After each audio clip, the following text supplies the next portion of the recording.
पाहतो, पण आपल्या कर्तृत्वाने किती सुंदर आहेत हे जेव्हा आपल्याला कोणी सांगतील ना, तेव्हा आपण खरे सुंदर आहेत बरं का, खरं सुंदर तेव्हा. आज किती वाजेपर्यंत कथा ऐकणार आहेत तुम्ही? आज एकादशी ना, भुका लागल्या आहेत महाराज. एकादशीला सुद्धा पश्चाताप होतो. आता अशा एकादशी आहेत, इतके पदार्थ खायला भेटतात.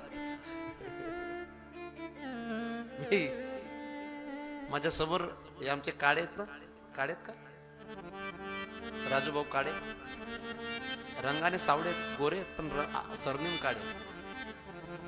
एवढं आणून ठेवलं त्यांनी, काजू बदाम पिस्ता मनुके.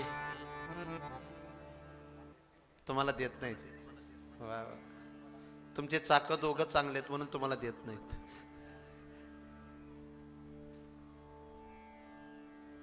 पोरो हे छोट्या पोरांना खूप सुंदर गार हवा लागते म्हणून ते खेळत आहेत तिथे. एक तिसरे आले इकडनं, गोड राम आहे. प्रयोग करा.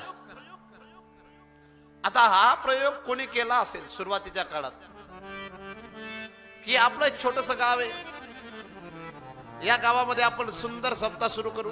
एक महात्मा आले असतील कोणीतरी, आणि त्या महात्म्यांच्या मार्गदर्शनाने या गावामध्ये सप्ताहाची सुरुवात झाली. तुमच्या गावात कोट्याधीशही झाले असतील, तुमच्या गावात 50 एकर जमीन वाले सुद्धा झाले असतील, पण मला सप्ताह सुरू करणाऱ्यांचे जे नाव शिल्लक आहे ते त्यांचं आहे का?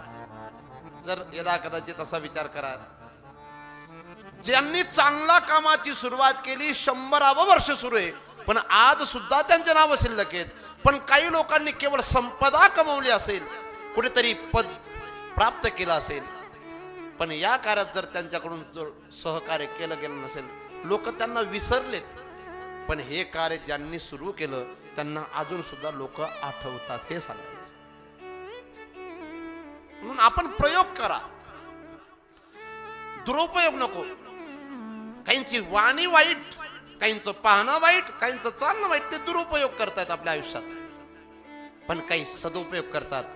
काय सुंदर उभ्यात ज्ञानोबारायांच्या, फेडीत पाप ताप पोखीत तिरेचे पादप, समुद्रा जायाप गंगेचे जैसे. काय गंगा जशी समुद्राला मिळण्याकरता जाते, पण ती तीरावरच्या लोकांचं जीवन बनते. हा, वृक्षांना सुद्धा ती प्रफुल्लित ठेवते. तसे काही लोक जन्माला येतात, पण ते लक्षात ठेवतात की आपण केवळ एक विषयांचा उपभोग घेण्याकरता आलो नाहीत, आपण काहीतरी एक जीवन दिव्य बनवण्यासाठी आलो आहेत. आणि म्हणून ते इतकं सुंदर काम करतात. आज मंगल पांडे सर्वांच्या लक्षात आहेत, आज लोकमान्य टिळक सर्वांच्या लक्षात आहेत, आज महात्मा गांधी सर्वांच्या लक्षात आहेत. का लक्षात येते लोक? काही महाराजांना जाऊन किती वर्ष झालीत, पण आजही लोकांच्या का लक्षात आहेत महाराज? आजही राहणार म्हणजे खेड्यागावातले लोक सुद्धा, ग्रामीण भागातले लोक सुद्धा, त्यांना जसे गाणे गाता येतील महाराजांच्या बाबतीत तसे गातात, पण गातात. किती गोड गातात. एकच राजा इथे जन्मला. मला वाटतं नाचून घ्यावं तुम्ही. नाचता येत नाही तुम्हाला? नाचता येत नाही ना? चांगलं आहे. तालात तर टाळ्या वाजवा. आता नको, पुढच्या वर्षी आताच म्हणून घ्यायचं. एकच राजा इथे जन्मला,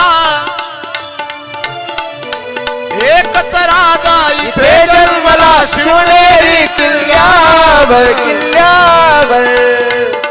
माझ्या राजाचं नाव गाजतंय गड किल्ल्याच्या दगडावर. माझ्या राजाचं नाव गाजतंय गड किल्ल्याच्या दगडावर.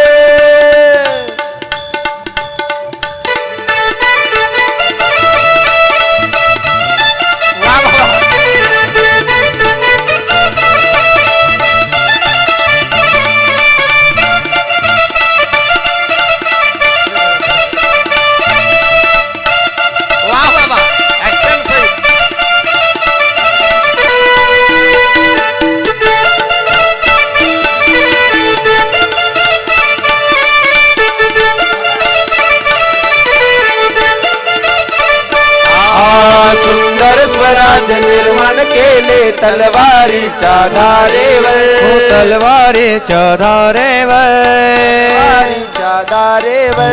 रेतेसाठी भार झेलले आपुल्या निजड्या छातीवर, हे आपुल्या निधड्या छातीवर, आपुल्या निधड्या छातीवर प्राणपणाने लढले मावळे, प्राणपणाने लढले मावळे भरोसा राजावर.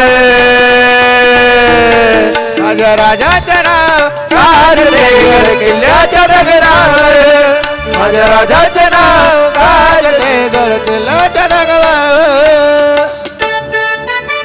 हे मला का सांगायचे महाराज तुमचे नातेवाईक होते का महाराज तुमच्याकडे फक्त जन्माला आले 6 दिवस 10 दिवस राहिलेत फक्त किती जास्त दिवस राहिले नाही जुन्नरला शिवनेरीवर फक्त 10 दिवस राहिलेत आणि त्यानंतर शिवनेरीवर आलेच नाही आलेत का तिकडे रायगडला हिंदवी स्वराज्याची स्थापना झाली इकडे आलेच नाही महाराज तरी देखील आज कुठेही कानाकोपऱ्यात महाराजांचं नाव जे आहे त्यांनी आपल्या जीवनाचा उपयोग केलाय आणि तो सदुपयोग केलाय नाहीतर त्यांचे पिताश्री फार श्रीमंत होते ते सुद्धा जागीरदारच होते त्या काळात पण त्यांनी विचार केला आपल्याला सुंदर रयत पाहिजे सुंदर समाज पाहिजे आपल्या धर्माची ग्लानी होते याचा विचार करून त्यांनी स्वतःच्या संपत्तीचा विचार केला नाही स्वतःच्या ऐश्वर्यासाठी जगले नाही स्वतःच्या आनंदासाठी जगले नाही जगाला आनंदित ठेवण्यासाठी त्यांनी विचार केला आणि म्हणून तोरणावर पहिलं तोरण बांधलं मला काही इतिहास सांगायचा नाही तुम्हाला सर्वांना पाहते कोणतं वय